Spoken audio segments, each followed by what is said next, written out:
네, 시사 인터뷰 오늘 2부 유튜브 라이브로 넘어왔습니다. 선생 박주정과 아이들 박주정 광주대학교 교수와 함께하도록 하겠습니다. 안녕하십니까? 안녕하세요. 네, 요즘 이제 학교에서 봄 맞아가지고 각종 체험학습이라든가 뭐 수학여행 이렇게 또 캠프 이런 것들 많더라고요. 자, 이번 시간에 체험학습 관련해서 안전사고 예방 또 만약의 경우에 상황이 발생했을 때 어떻게 대처해야 될지 얘기 나눠보겠습니다. 야외 활동을 이 시기에 집중적으로 하는 이유가 있을 것 같아요. 그렇죠. 아무래도 날씨가 좋고 그 환경이 좋다 보니까 학교에서 대부분 교육 과정이 이때 이루어집니다. 학교에서는 체험학습뿐만 아니라 또 수학여행 또 체육대회 네. 등등이 일어납니다. 이럴 때 아이들의 활동량이 많다 보니까 아무래도 안전사고가 많이 발생하는 그런 시기입니다. 네, 저희 아이도 최근에 인천이래. 저기 여수로 캠프를 간대요. 그래서 예. 2박 3일을 그래서 수학여행이구나 그랬더니 수학여행은 아니라는 거예요. 예, 그게 구분해 드리겠습니다. 네, 그래서 수학여행 있고 또 따로 뭐 이런 게 또 있는 거야? 그랬더니 또 따로 이런 게 있다는 거예요. 요즘에 좀 많아진 것 같습니다, 이게. 이제 분류되어야 될 내용인데요. 네네. 우리 세대 때는 어디 밖에 나간다 그러면 수학여행 아니면 소풍. 맞아. 그다음에 학교 운동장에서 하는 체육대회 말고는 없었지 않습니까? 네네. 그러나 이제 모든 것들이 교육 과정 속에서 목적과 취지가 다르기 때문에 이게 분류가 되어 있습니다. 좀 분류를 간단하게 보면은 숙박형 현장 체험학습에는 3가지 종류가 있는데요. 네. 금방 말씀하신 수학여행 그게 주제별 체험학습이라고 합니다. 네. 예, 즉 말하자면 교육과정과 연계해서 사회, 자연, 문화 등을 다양한 분야의 직접 체험으로 견문을 넓히기 위해서 이 장소를 오가면서 실시하는 숙박형 활동을 우리는 수학여행이라고 합니다. 그런데 이제 수련 활동이라고 있는 거죠. 금방 말씀하신 것은 수련 활동에 들어간 것 같습니다. 청소년식에 필요한 공동체 의식, 이럴 때는 협동심을 함양하기 위해서 수련원과 같은 일정 장소에서 실시하는 숙박형 단체 활동. 네. 이제 이해되셨죠? 예. 세 번째는 이제 기타 숙박형 현장 체험학습에 있는데요. 이러한 수학 수련 활동을 제외하고로 일정 기간 숙박을 하면서 이루어지는 다른 체험 활동, 뭐 동아리 활동이나 이런 게 있겠죠. 그리고 이제 하나 더 있다면은 일일형 현장 체험 학습, 갔다가 그날 돌아오는 단순 관광, 관람, 견학, 강의 뭐 이렇게 분류가 됩니다. 이해되셨을까요? 예.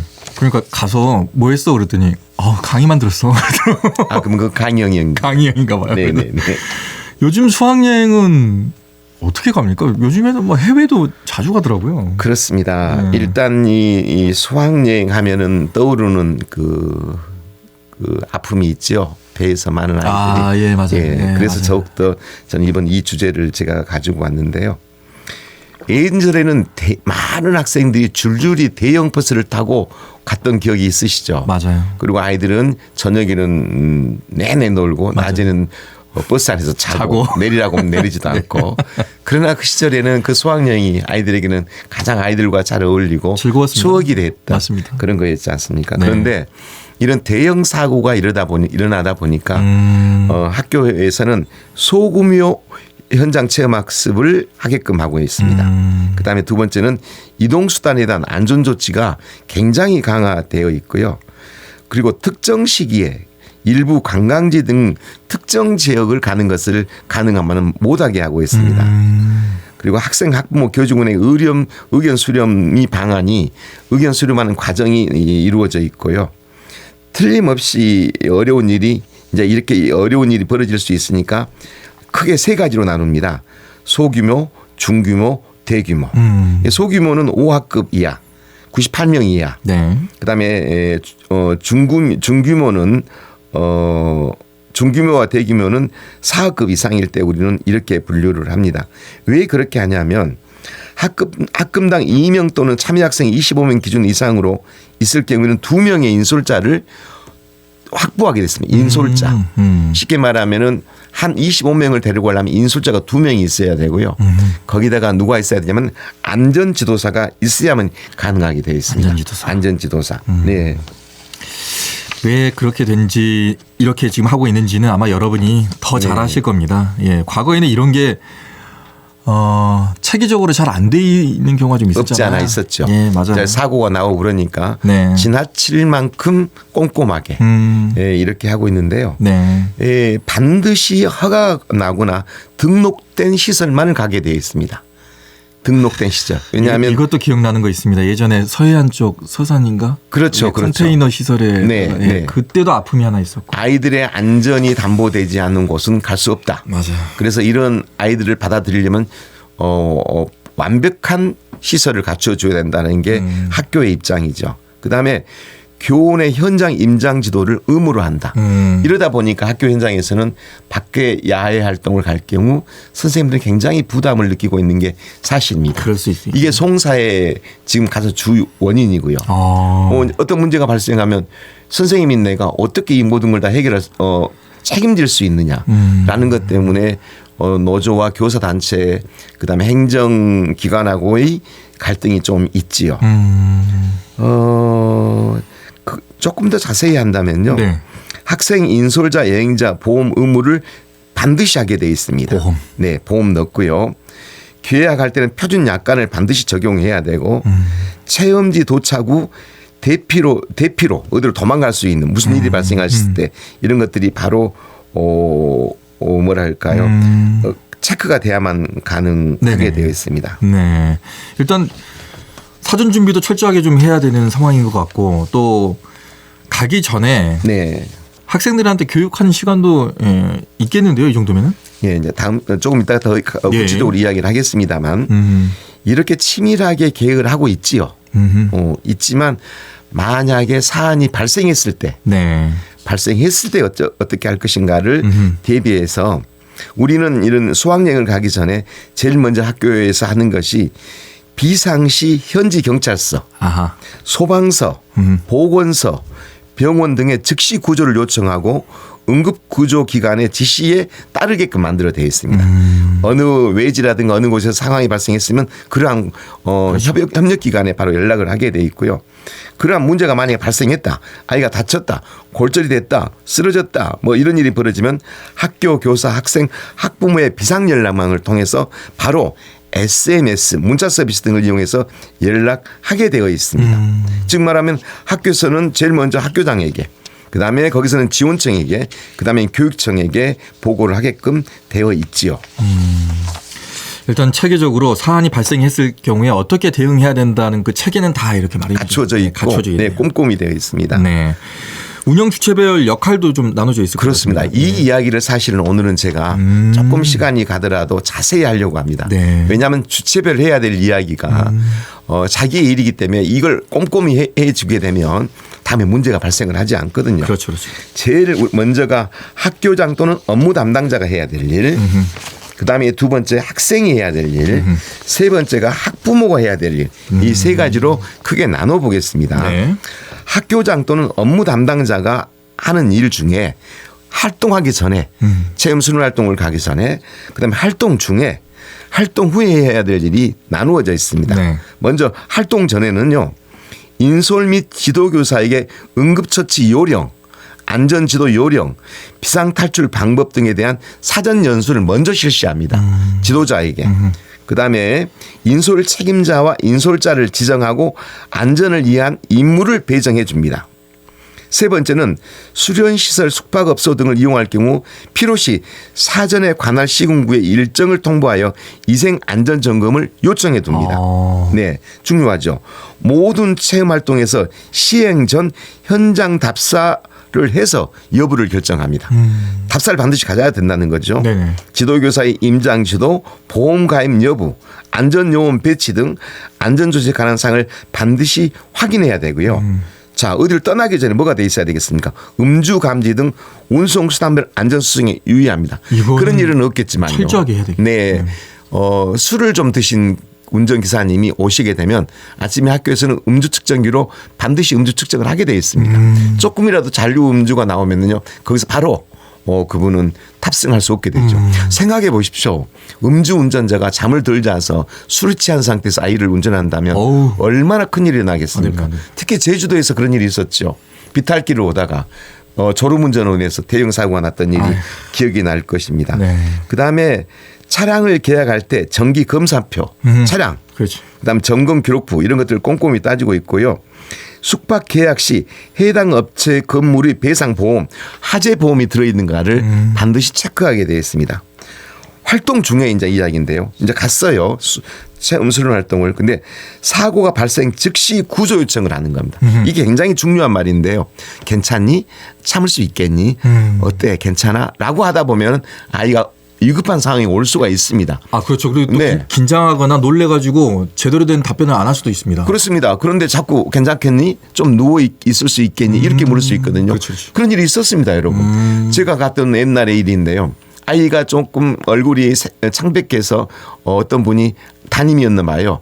조금 누워 있으면 괜찮겠지. 그러니까 고개를 끄덕이니까 좀 눕혀놨어요. 근데 조금 이따 와서 흔들어 깨웠더니 이미 가버린 거예요. 무조건 그냥 병원을 가야 되겠네요. 그 말이에요. 상황이 발생하면 무조건 병원. 네, 무조건. 이게 중요하다는 거고요. 네. 활동 후에는 이제 다녀왔던 것에 대한 홈페이지 공개라든가 이런 일을 하는 게 학교장 따는 업무 담당자가 해야 될 일입니다. 네. 그런데 만약에 학생은 그럼 무엇을 해야 될 것인가? 학생은. 네. 본인. 활동 전에 가기 전에 네. 활동 중에 활동 후에는 어떻게 할 건가? 이거 굉장히 중요하거든요. 현장 활동 전에는요. 현장 체험 학습 사전 안전 교육에 참가하여 대응 요령을 충분히 숙지해야 됩니다. 이거는 의무적으로 해야 될 것 같아요. 예, 의무적으로 하는데 네. 이걸 그냥 형식적으로 하고 듣지 않았을 경우에 아이는 그 상황이 벌어졌을 때 대처할 수가 없는 거죠. 반드시. 그리고 그러한 것을 할 때 과도한 현금, 그다음에 기중품, 이런 흉기, 담배, 도박 이런 도구는 반드시 못 가져가게끔 학생들에게 교육을 해야 됩니다. 교육하고 선생님이 출발 전에 다 그 좀 체크할 것 같습니다. 문제는 어려움이 있습니다. 예전에는 소지품 검사를 했죠. 아, 이거 안 됩니까? 뭐 할 수가 없는 거예요. 아, 학생 그래요? 인권 때문에. 그래서 이제 이게 굉장히 좀 어려운 점이 있죠. 아하. 활동 중에 학생은 당연히 교육 프로그램에 성실히 참여해야 되겠죠. 또 근데 사고가 발생했을 때 바로 옆에 있는 아이들이 바로 신속하게 알려주는 거예요. 그다음에 유해한 장소나 위험한 시설에는 접근하지 않는 거죠. 다중이용시설에서 공중도덕을 지키는 거 굉장히 중요한데 그래요? 요즘 아이들이 그걸 지키지 않습니다. 승하차 질서도 반드시 지켜줘야 된다. 이게 이제 학생이 활동 전에 해야 될 일인데요. 네. 자, 이 시간에 학부모님께 제가 좀 부탁을 드리려고 합니다. 네, 네. 활동 전에 이러한 행사를 하려고 했을 때 부모는 무엇을 해야 될 건가? 저는 과자하고 돈을 줬습니다. 아, 그렇죠. 먹을 부모는 거. 무엇을 해야 될 것인가? 네. 지금 많은 선생님들은 학교 수업 시간이기 때문에 못 듣겠습니다만은 이 방송을 듣고 있는 학부모님들께서는 조금은 잘 들어주시기 바랍니다. 작은 거 하나를 준비를 잘하면 큰 문제가 발생하지 않습니다. 우리 아이가 오늘 수학여행을 간다. 그럼 제일 먼저 해야 할 것은 학교에서 실시한 안전교육에 대한 안내 자료를 제발 좀 꼼꼼히 읽어봐 주라는 겁니다. 읽지 않고 그냥 사인만 해서 보냅니다. 그다음에 휴대금지 물품을 자녀하고 확인해 줘야 되겠죠. 그다음에 자녀의 특이사항을 인솔 및 지도교사에게 알린다. 이거 굉장히 중요합니다. 우리 아이는 이러이러한 지병이 있습니다. 이러이러한 습관이 있습니다. 이러이러한 징후를 보입니다라고 담임선생님께 말씀해 주셔야 됩니다. 그게 제일 중요하겠네요. 그럼요. 조금 이따 말씀하겠습니다. 그 사례를 이야기해야 되겠는데요. 네. 그 이야기를 안 해줘 갖고 큰 사고가 났던 사례를 좀 이따가 이야기를 하려고 합니다. 가정용 도시락 또는 외부 도시락을 준비할 경우 부패되었는지 이 식중독이 금방 큰일 나거든요. 그렇죠, 맞아요. 혼자 먹지도 않아요. 맞아요. 같이 나눠 먹습니다. 자, 현장 체험학습 운영 계획 수립부터 종료 시까지 참여 가능한 영역에서 부모님들이 적극적으로 참여해 줘야 되겠다라고 말씀드리고 싶고요. 자, 아이가 이제 수련 활동을 갔어요.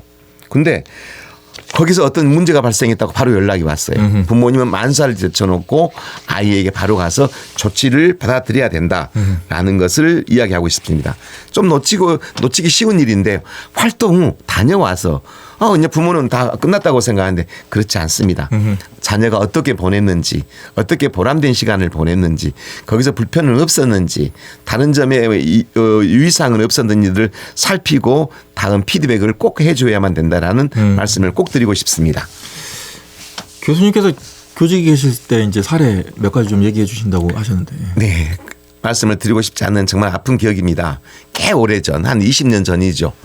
20년이 더 됐는가도 모르겠습니다. 제가 어느 한 고등학교 선생님 시절에 네. 그 당시는 대형의 버스를 타고 체험 수련 활동을 갑니다. 네. 약 그때가 20대였어요. 20개 반이었으니까. 얼마나 많습니까? 한 차에 50명 이상을 태웠어요. 근데 비가 너무나 많이 퍼붓는 거예요. 그래서 갈 것인가 말 것인가를 아침에 논의했지만 아이들은 계속 가자고 하고 선생님들은 위험을 무릅쓰고 갔지요. 비가 너무 많이 와서 아이들은 숙소로 갈지 못할 정도였어요. 어디로 가셨어요? 큰 대강당으로. 그 강당으로 아이들을 이제 데리고 들어간 거예요. 숙소로 들어가기 전에. 거기서 이제 시간을 좀 보내기 위해서 교감 선생님이 안전교육을 계속 하고 있습니다. 세워놓고 약 1시간 동안. 그런데 갑자기 뒤에서 이상한 소리가 들려서 뒤를 돌아봤더니 많은 애들이 막 뛰고 날뛰고 난리를 하는 거예요. 왜? 뭔 일이지? 그리고 쫓아갔죠. 가면서 생각을 할 때는 이런 생각을 했어요. 아, 거기에 뭐 지네나 쥐나 뭐 뱀이나 와서 아이들이 저렇게 호들갑을 떠나보다 가봤더니 한 아이가 쓰러져 있는 거예요. 그게 뭔가 봤더니 간질을 하고 있는 거예요. 근데 이 선생님들은 이러한 모습을 처음 본 거죠. 아이들도 처음 보고. 여러분 간질을 하게 되면 입에 거품을 물고 맞아. 눈을 까매서 이렇게 하는데 여학생이었어요. 그러면 그 즉시 아이들을 옆으로 빗기라 하고 이 아이가 이러한 발작을 하고 있는 동안에 혀를 깨물지 못하도록 입에 무엇을 묶어주고 그렇게 한 다음에 바로 옮겨야 되잖아요. 경험이 없다 보니까 전부 쳐다만 보고 있었죠. 아이고. 그리고 나서 이제 끝이 나니까 이 학생은 많은 아이들이 자기를 쳐다보고 있는 게 얼마나 창피하겠어요. 맞아요. 그래서 그때서야 제가 우리 반도 아니었습니다만 이 아이를 데리고 어디입니까? 응급실에다가 네. 거기 있는 체험학습터에 있는 응급실, 의무실에다가 가지고 갔죠. 당연히 거기는 간호사가 있었지요. 이제 간호사가 있었으니까 나는 그 상황을 몰라요. 이제 그 다음에 어떻게 됐는지. 근데 밤이 됐어요. 밤이 됐는데 또 이상한 소리가 들리는 거예요. 운동장에서. 애들이 캠프파이어라고 노는데 가봤더니 이 아이가 나와가지고 하늘을 보고 쳐다보다가 어지러워서 거기서 하필이면 이렇게 쓰러졌는데 하수구에다가 머리를 박아버린 거예요. 그러니까 또 난리가 난 거죠. 그래서 이제 깜짝 놀라서는 그 아이가 그 아이인지 나는 모르고 나는 이 아이를 데리고 어디를 갈 데가 없어서 여교사 숙소에다가 눕혀놨죠. 근데 상황을 보니까 아까와 같은 상황이 아닌데 누워만 있는 거예요. 아이가. 이게 많은 선생님들이 쳐다보고 아까와 같은 증상이 아니네. 그래서 그랬죠. 아니다. 이거 아무리 봐도 몸이 굳어진 모습을 봐서 이거 바로 옮겨야 될 것 같다. 그러니까 옮기자. 그리고 그 당시에 이제 뭐 큰 국립병원 응급실로 데리고 지금 오고 있지요. 근데 이미 왔을 때는 의사가 뭐하러 데리고 왔냐. 이미 갔다. 그래갖고 그 아이를 보낸 경우가 있어요. 자, 어찌됐든 간에 어쩔 수 없는 상황이기는 했겠지만 여기서 우리가 얻을 수 있는 교훈이 뭡니까? 아이가 체험 수련 활동을 할 때 건강하지 않고 힘든 아이는 부모에게 이야기를 듣고 안 데리고 가야 된다는 거고요. 부모님은 데리고 가게 된다면 이런 상황에 아이의 지병에 대해서 이야기를 해 주었어야 된다는 정보를 거죠. 정말 구체적으로 줬어야 되는 그렇죠. 또 그러한 현장에서 그런 상황이 발생했을 때 지체 없이 바로 병원으로 옮겨야 된다는 거죠. 처음부터. 그러니까 그때 괜찮니? 좀 참을 만해? 이게 아니라 쓰러졌다. 전화한다. 쓰러졌다. 119 전화한다. 바로 옮긴다. 바로 옮긴다. 그리고 부모에게 인수인계해서 그다음 전문적인 치료를 받도록 한다. 정말 놓쳐서는 안 될 이야기라고 말씀드리고 싶습니다. 상황 발생하면 무조건 119 아니면 병원. 네. 이래야 될 것 같습니다. 다음 시간에는 조금 더 구체적인 얘기들을 상황별로 또 발생한 어떤 사례별로 또 선생님께서 준비를 해 주신다고 하니까 다음 시간에 또 선생님 박주정과 아이들 함께 하도록 하겠습니다. 말씀 고맙습니다. 네, 감사합니다. 언제 어디서나 내 손 안의 뉴스. 광주 MBC 뉴스 유튜브 구독으로 함께하세요.